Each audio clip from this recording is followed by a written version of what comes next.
Hey guys, it's Brian here. Welcome to another episode. Who's ready for a more lighthearted one in the Fruits Basket 2019 saga? Me. Please, for the love of God and all that is good and holy, can someone please think of these anime children?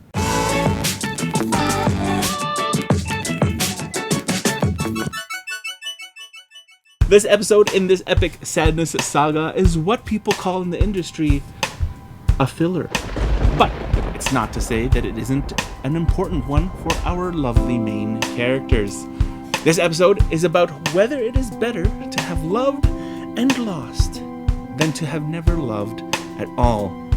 In my opinion, it is better to have loved and lost. Like my Pog collection. Where are those things? It's Golden Week at the Soma family vacation house, and something is strange with Kyo and Yuki. What could it possibly be? Maybe it's because Yuki thought Kyo kissed Toru last episode. Flashback to when Shigure suggests that they go on a trip for Golden Week.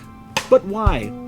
What could possibly be the reason he is going? Perhaps he has some ulterior motive, or maybe he really was jealous that he couldn't go to the hot springs from the other time with that crazy onsen lady. With Hatori driving, they arrive at the vacation house, and while questioning Shigure's possible motives for the vacation, Shigure suggests that he should invite Aya as well, and is immediately shut down from doing so by both Yuki and Kyo. The trio end up going for a quick walk to the lake where Toru, under immense guilt of possibly being the reason the two are upset, apologizes for everything that might be the reason the two are angry.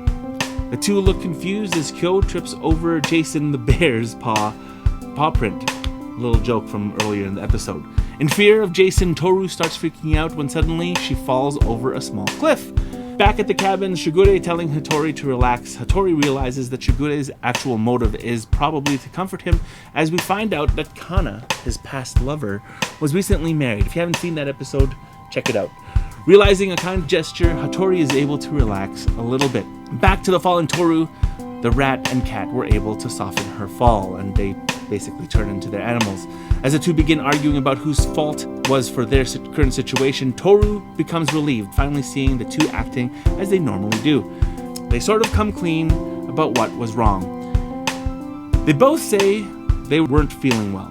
Why? Well, maybe Kyo still feels bad about how he's been treating Toru after learning more about her past.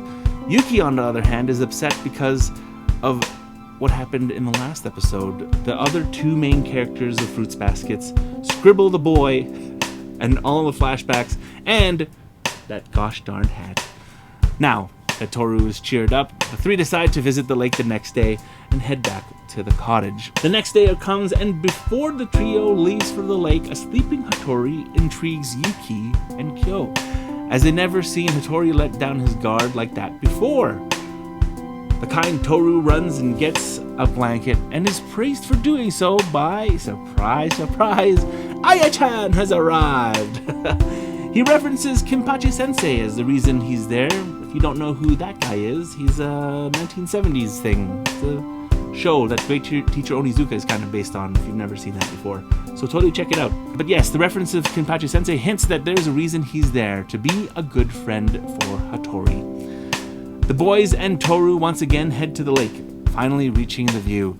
The two once again begin to argue at each other, and Toru shyly tries to get them to stop, with some success as the two blush and quiet down. Meanwhile, the three, Hatori, Shigure, and Aya, discuss Hatori's past, as Aya gives an envelope containing a photo of Kana at her wedding. That's a big oof. He says it was given to him by Kana's friend Mayu. Who is Mayu? Well, it turns out Shigure had been once with Mayu before in his college days for only just a month. Just who is this person to have been so close to Shigure? As the three continue talking, Hatori brings up how he didn't go to the wedding as it may awaken Kana's erased memories about their love. But would that be so bad? Even Aya questions whether it was right to erase Kana's memories, that Hatori alone has to shoulder the burden of remembering their time together. He became cold, like snow, but after the snow melts, spring comes again. Spring always comes after the snow.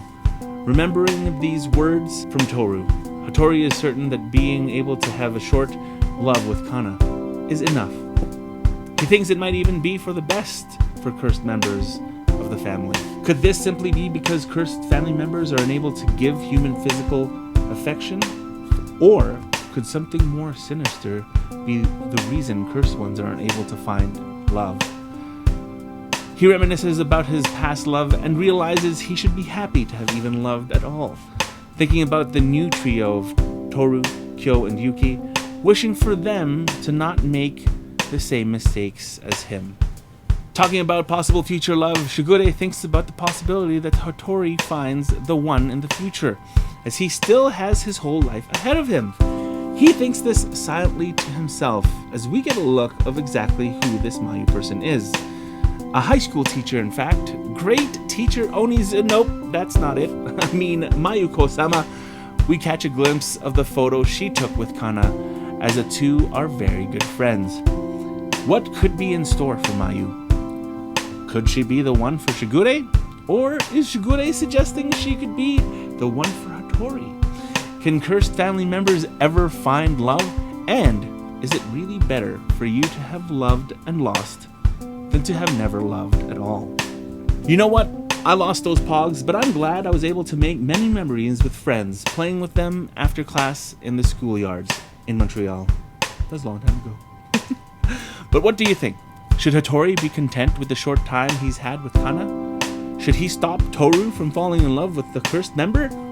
Let me know in the comments section down below. Thank you so much for watching. If you guys like this video, hit that like button. Hit that subscribe button if you want to support me. Ring that bell if you want to get notified for my next video. Ding, ding, ding. And also, I hope you guys enjoyed this video. And hopefully you can check out my other videos on this channel. And hopefully you guys can stay tuned as big things are coming for this channel. I mean, like, I am very slow at putting out stuff, but that's okay. We're going to get through it. Guys, thank you so much for being here. I appreciate every minute that you guys spend with me when we talk about Fruits Basket 2019. I hope you all have a great night, a great day wherever you are in the world. My name is Brian, and this has been another episode of Brian's Republic and his review, I guess, episode review of Fruits Basket 2019. Guys, we'll talk to you soon. Cheers.